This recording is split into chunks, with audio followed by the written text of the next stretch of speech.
Cette semaine, quelque chose de fondamental se termine et quelque chose de nouveau commence. Je ne dis pas ça pour faire de l'effet. Je le dis parce que le ciel de cette semaine est l'un des plus chargés symboliquement de toute l'année 2026. 3 événements majeurs vont se succéder en l'espace de 48 heures. Et ce que ces événements annoncent vous concerne directement. Pas dans 6 mois, cette semaine. Jeudi 19 mars au soir, une nouvelle lune exceptionnelle au tout dernier degré des Poissons clôture un cycle entier. Non seulement le cycle lunaire mensuel, mais le cycle zodiacal complet de toute une année. Je vous en ferai une analyse complète sur une vidéo dédiée. Le lendemain, vendredi 26 mars à 15h45, c'est l'équinoxe de printemps. Le soleil entre à 0 degré du Bélier. Ce même jour, Mercure repart enfin en marche directe après 3 semaines de rétrogradation dans le brouillard des Poissons. Vous avez traversé un tunnel. Cette semaine, vous en voyez le bout. Mais avant d'arriver là, les premiers jours, lundi, mardi, mercredi, demandent encore de la prudence. Le brouillard neptunien n'est pas encore levé et le contexte mondial reste sous tension. Je vous explique tout en détail. Avant de commencer, un point important sur la lecture par signe. Quand je vous donne les tendances signe par signe, je vous conseille de regarder 3 éléments dans votre thème natal pour avoir la lecture la plus précise possible. Votre signe solaire d'abord, c'est le signe de votre date de naissance. Il parle de qui vous êtes fondamentalement. Votre signe ascendant ensuite, c'est le signe qui se levait à l'horizon, à l'heure exacte de votre naissance, et c'est lui qui définit les secteurs de vie activés par le ciel du moment. C'est le plus précis. Et votre signe lunaire, il parle de votre vie émotionnelle et de vos besoins profonds. Lisez les 3, croisez-les et vous aurez une image beaucoup plus fidèle de ce que cette semaine vous réserve vraiment. Parlons d'abord de l'énergie générale de ce début de semaine et ensuite de ce que le ciel dit sur le plan mondial. L'aspect le plus tendu du début de semaine, c'est la conjonction Mercure-Mars en Poissons, à moins d'1 degré d'orbe. Mercure, c'est votre façon de penser, de communiquer, de décider. Mars, c'est l'impulsion, l'action, la réactivité. Quand ces 2 planètes se rejoignent en Poissons, signe de dissolution, d'intuition mais aussi d'illusion, vos pensées s'emballent, vos mots peuvent dépasser votre pensée et vos décisions risquent d'être prises trop vite sur la base d'informations encore incomplètes. Concrètement, pour vous, si vous avez une conversation importante à mener, un contrat à signer, une décision financière ou professionnelle majeure à prendre, attendez le 21 mars. Pas par superstition, par intelligence stratégique. Mercure est encore rétrograde jusqu'au 20. Tout ce qui est signé, engagé ou dit sous Mercure rétrograde en Poissons a de très fortes chances d'être mal interprété, incomplet ou à revoir. Saturne reste conjoint Neptune en Bélier cette semaine, avec moins de 2 degrés d'orbe. La réalité et l'illusion continuent de se superposer. Ce que vous voyez en surface n'est pas toujours ce qui se passe vraiment, que ce soit dans vos relations personnelles ou dans les informations que vous recevez des médias. Maintenant, sur le plan mondial. Je vais être direct, comme vous le savez. Le ciel du 9 mars avait déclenché un cycle lié à l'énergie, au pouvoir militaire et au risque nucléaire symbolique. Cette semaine, ce cycle continue de se déployer. Maison 8 chargée, lors de la nouvelle lune du 19, Jupiter amplifie tout ce qui touche aux destructions potentielles, aux ressources cachées des États, aux enjeux énergétiques massifs. La tension sur le détroit d'Ormuz, les marchés pétroliers, les décisions militaires prises dans l'ombre, tout cela reste sous pression cette semaine. Uranus est toujours très actif. À l'équinoxe du 21 mars, il forme un carré à l'ascendant avec moins de 4 degrés d'orbe. La rupture explosive dans les structures de pouvoir visibles peut s'accélérer autour de cette date. Des annonces importantes peuvent tomber. Ne prenez pas la première version des faits pour argent comptant. Le soleil conjoint Neptune à moins de 2 degrés à l'équinoxe indique clairement que tout ne sera pas dit. Restez dans le discernement. Saturne sextile Pluton à moins d'1 degré à l'équinoxe. C'est l'aspect qui dit, sur les décombres de ce qui s'effondre, quelque chose de plus solide peut se construire. Cette tension mondiale n'est pas uniquement destructrice. Elle porte en elle les germes d'une recomposition profonde. C'est ce que l'histoire nous a appris sur chaque conjonction Saturne-Neptune en Bélier depuis 2000 ans. Jeudi 19 mars à 2h23 du matin. Nouvelle lune à 28 degrés des Poissons. Les Poissons sont le 12e et dernier signe du zodiaque. Une nouvelle lune au dernier degré des Poissons, c'est la clôture de tout un cycle zodiacal complet. Ce qui devait se terminer, se termine. Ce qui devait être lâché peut enfin être lâché. Cette nouvelle lune est remarquable pour plusieurs raisons. D'abord, elle est conjoint Neptune à moins de 3 degrés et conjoint Saturne à moins de 6 degrés. La dissolution neptunienne et la structure saturnienne sont toutes deux présentes dans ce moment de clôture. Ce n'est pas une fin floue et confuse. C'est une fin consciente qui pose les bases de ce qui vient. Ensuite, l'étoile fixe Chéate se trouve à moins d'1,5 degré de cette nouvelle lune. Chéate est une étoile associée dans la tradition astrologique aux situations de captivité, aux eaux dangereuses, aux situations qui semblaient inextricables. Mais dans son aspect libérateur, car toute étoile a ses deux faces, elle annonce que ce qui vous retenait prisonnier peut se dissoudre cette nuit-là. Et le sextile quasi exact avec Uranus, moins d'1/4 degré d'orbe à la nouvelle lune. La rupture libératrice est soutenue par le ciel. Rituellement, c'est la nuit idéale pour noter ce que vous souhaitez clôturer dans votre vie. Une situation qui vous épuise, une croyance sur vous-même qui ne vous sert plus, une relation toxique. Le ciel de cette nuit soutient le lâcher-prise profond. Le lendemain, vendredi 20 mars à 15h45, le soleil entre à 0 degré du Bélier, l'équinoxe de printemps. Et ce même jour, Mercure repart en marche directe à 8 degrés des Poissons. Ces deux événements simultanés marquent un basculement d'énergie réel et concret. Le Bélier, c'est le premier signe du zodiaque, le feu du commencement, l'énergie pure de ce qui démarre, le courage d'initier. Après des semaines dans le brouillard poissonien, une clarté revient. À l'équinoxe, Mars forme un sextile exact au milieu du ciel. 0 degré d'orbe, exactement 0. L'énergie de l'action trouve sa voie dans le domaine public et professionnel.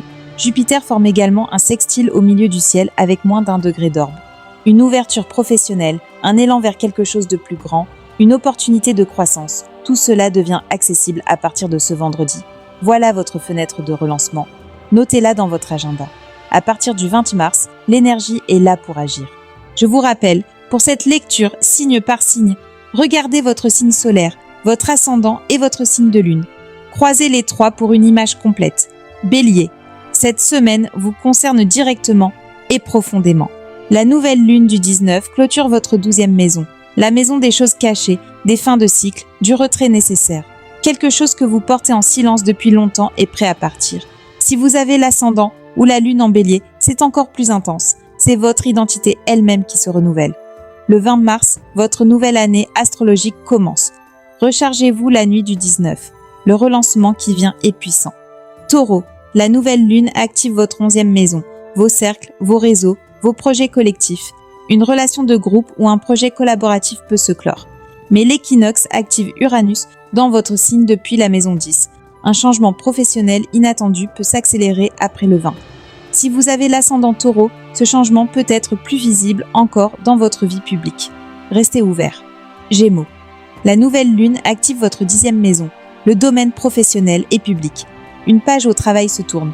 Une situation professionnelle qui durait depuis trop longtemps arrive à sa conclusion naturelle. Mercure, votre planète maîtresse, repart direct le 20. Si vous avez l'ascendant ou la lune en Gémeaux, vous allez ressentir ce déblocage mercurien de façon très concrète. Une communication importante peut enfin se débloquer. Un projet reprend vie. Cancer, la nouvelle lune active votre 9e maison, les croyances, les études, l'horizon lointain. Une conviction sur vous-même ou sur le monde peut se dissoudre cette semaine. En bien, Jupiter reste en Cancer, dans votre premier secteur si vous avez l'ascendant Cancer, et soutient vos relations importantes. Une opportunité relationnelle ou contractuelle peut s'ouvrir après le 20. Lion, la nouvelle lune active votre 8e maison, la transformation profonde, les finances partagées, les héritages. C'est une semaine de bascule intérieure puissante. Ce que vous avez traversé depuis le début de l'année commence à faire sens. Si vous avez l'ascendant Lion, c'est votre vie publique et professionnelle qui redémarre avec énergie à partir de l'équinoxe. Quelque chose que vous souhaitiez accomplir peut enfin trouver son élan. Vierge, la nouvelle lune active votre 7e maison, les relations, les associations, les partenariats. Une relation peut arriver à une clôture naturelle, amoureuse, professionnelle ou amicale. Mercure, votre planète maîtresse, repart direct le 20. Si vous avez la lune en Vierge, vous allez ressentir un soulagement émotionnel très net après cette date. Les malentendus des dernières semaines peuvent enfin se résoudre. Prenez le temps de la conversation après le 20. Balance, la nouvelle lune active votre 6e maison. La santé, le travail quotidien, les habitudes. Une routine qui ne vous convient plus peut enfin être lâchée. Si vous avez des examens médicaux ou des bilans en attente, attendez après le 20 pour avoir des informations claires. L'équinoxe active favorablement votre secteur relationnel. Si vous avez l'ascendant Balance, une collaboration peut démarrer sous de bons auspices. Scorpion, la nouvelle lune active votre 5e maison, la créativité, les enfants, les amours. Ce qui se clôture dans ce domaine fait de la place pour quelque chose de nouveau. Si vous avez l'ascendant ou la lune en Scorpion, cette semaine porte une intensité émotionnelle particulière. L'équinoxe active Uranus au sommet du ciel. Une rupture dans votre vie professionnelle peut être déstabilisante à court terme, mais libératrice sur le fond. Sagittaire, la nouvelle lune active votre 4e maison, le foyer, la famille, les racines. Quelque chose dans votre vie domestique ou familiale se clôture cette semaine. Si vous avez l'ascendant Sagittaire, c'est particulièrement perceptible. L'équinoxe active favorablement votre communication et vos projets intellectuels. Des formations, des écrits, des projets de transmission peuvent reprendre vie après le 20. Capricorne, la nouvelle lune active votre 3e maison, la communication, les déplacements, les frères et sœurs. Des mots non dits peuvent trouver leur résolution. Si vous avez la lune en Capricorne, vous avez particulièrement ressenti la lourdeur émotionnelle de ces dernières semaines. Après le 20, une légèreté revient. Une décision économique ou matérielle prise après le 20 sera mieux calibrée qu'avant.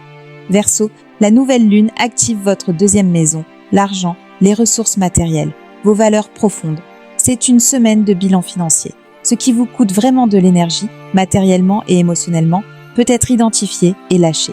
Si vous avez l'ascendant Verseau, un changement professionnel inattendu peut s'accélérer avec l'équinoxe. Restez souple. Poisson, cette semaine est votre semaine plus que celle de quiconque. La nouvelle lune se produit dans votre signe, activant directement votre identité et votre façon d'être au monde. Un cycle entier de vous-même se referme. Qui étiez-vous l'an dernier? Qui voulez-vous être maintenant? Ce n'est pas une question abstraite cette semaine, c'est une invitation réelle du ciel. Si vous avez l'ascendant ou la lune en Poisson, cette intensité est encore décuplée. Prenez soin de vous, reposez-vous. Le 20 mars, le soleil quitte votre signe. Profitez de ces derniers jours pour vous ressourcer en profondeur avant le relancement qui vient. Et pour tout le monde, voilà ce que je vous conseille concrètement. Avant le 19 au soir, ne précipitez rien. Utilisez ces jours pour clore, mettre de l'ordre, finaliser ce qui traîne. La nuit du 19, notez ce que vous voulez clôturer. Une intention courte, claire, écrite. Le ciel de cette nouvelle lune soutient le lâcher-prise profond. À partir du 20, agissez, parlez, décidez. L'énergie est là. Cette semaine est partagée entre ombre et lumière, entre ce qui finit et ce qui commence. Elle porte en elle à la fois la tension du monde et la promesse du renouveau. Ces deux choses coexistent et vous avez la force de traverser l'une pour atteindre l'autre. Je vous souhaite à tous une très belle semaine. Prenez soin de vous, prenez soin de ceux que vous aimez et n'oubliez pas, un être humain informé, ancré et conscient traverse toujours mieux les turbulences que celui qui les subit sans les comprendre. Vous êtes ici pour comprendre, c'est déjà beaucoup. Je suis Françoise Anne. À très vite pour la suite de ce cycle.